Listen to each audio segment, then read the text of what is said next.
Okay. Right. So first of all, to do sort of standing up straight. Now, when people sort of stand up straight, quite often all they do is push their lower back in to stand up straight, but that's not necessarily the best way to do it. What you need to be doing is sort of tilting the thoracic spine, the upper part of your middle and upper part of your spine upwards. And the best focal point for doing that is to concentrate on the sort of top of your sternum, your chest. I've been told that think of it as having a torch stuck to your chest, and you want to be shining that torch at various points in the room. So to sort of stand up more straight, imagine the torch is there and you're trying to point it as best you can at the ceiling just using your chest. So the point that you're focusing on is this point in your chest. So sticking it upwards like that, I find it somehow helps if I actually have my fingers on it. And that's a better way of sort of standing up straight. If you find you're sort of like slumping when you're at the checkout or anything like that, or you've just been sitting at your desk and you want to stand up straight and align your spine better, just think of that point. And that point is also quite useful for having a bit more, doing a bit of a mobility exercise with the upper part of your spine. So, you can do it by pointing upwards, pointing downwards, again not moving your lower back, just the upper part, pointing left, pointing right, top right, bottom left, top left. So doing that around the room, because you want to have movement in your spine as well. It's not just like you want to be in one set position all the time. You want to have a decent range of movement as well. So that's quite sort of useful, I think, to sort of generally how you move your back around and how it should be best. Not sort of sticking your lower back in to sort of stand up straight, but really just sort of raising up the top part of your chest. So I'll move on to some sort of similar sort of stretching exercise as well for that sort of twisting motion. Unfortunately, you need quite a bit of sort of space to do this. So and it's sort of one thing I should say. I mean, at one stage about 15 years ago, I literally could not lie down with my arms sort of flat on the ground. They were up like this, and it seemed to me like an impossibility to actually sort of get them down on the ground. Now I find it easy because I've done lots of stretching. But if you find yourself in a position where you're lying on the ground and you can't actually get your arms down, that definitely means you should be doing some sort of stretches to enable you to get into that position, because it means that your shoulders will be in a bad position. So that's something you should aim for.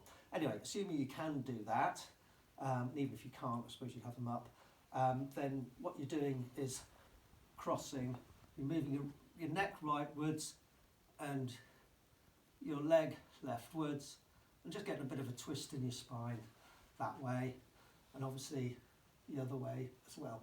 Unfortunately, it's like one of those things that constricts your space. And I feel, the main part of the stretch is actually in the shoulder, not the leg. That's the thing that sort of holds you back. So the other things that I'm looking to do is actually sort of get a bit more flexibility in the upper part of my spine. You could either do this with a roller. I prefer to do it with a yoga block, super cheap off the internet, only like a couple of quid. So the first thing, and I use a weight as well, you might not want to.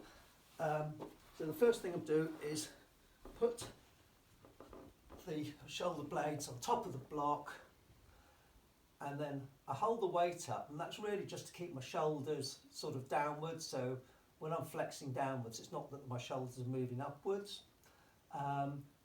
And then what you do is you don't concentrate on bending yourself backwards, you're more concentrating on relaxing the portion of your spine that's over the yoga block. And to do that each time, you breathe out focusing on that area and focusing on relaxing it, and you'll find you move down anyway. So if I breathe out,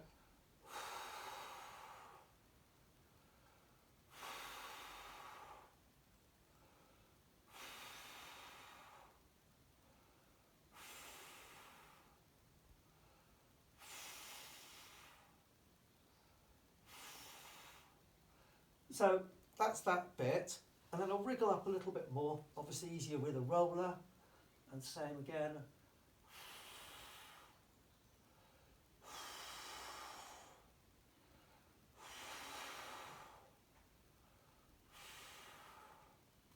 And wriggle down a bit more. Got a bit of a crack then, I don't know if you could hear it.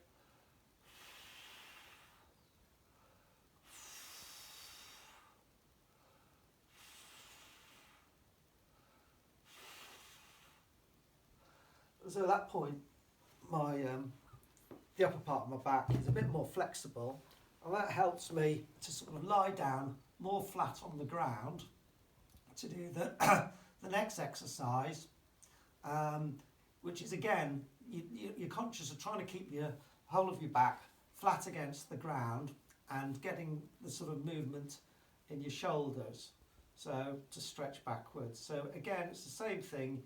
You breathe out and concentrate on relaxing and getting your arms down as far as you can.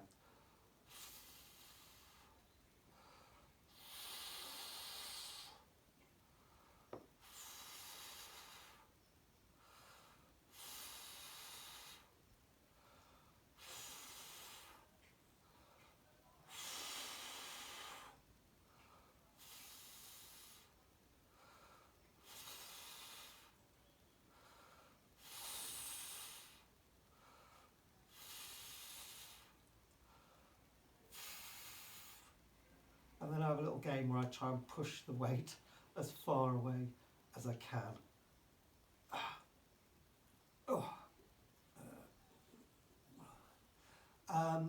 And then the final thing that I do, and I used to do it this way, and I'll show you how I used to do it, and I'll show you how I do it now, there's one at the sides to do. So this is to sort of relax across the sort of chest, and you keep your elbows in as tight as you can to your sides, and breathe out.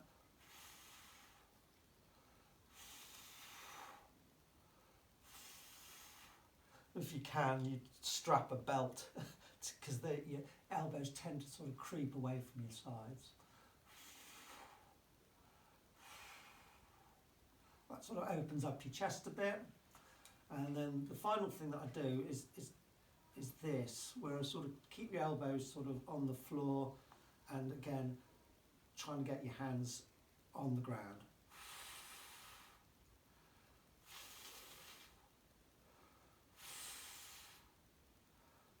It's pretty obvious that I got a lot more range of movement in my right shoulder than I have in my left. I don't know whether it's set funny or something. I'll see if I can get it down.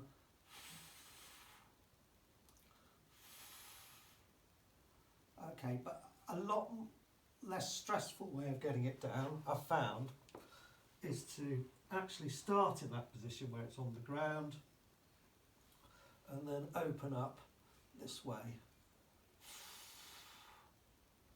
Just seems to be somehow easier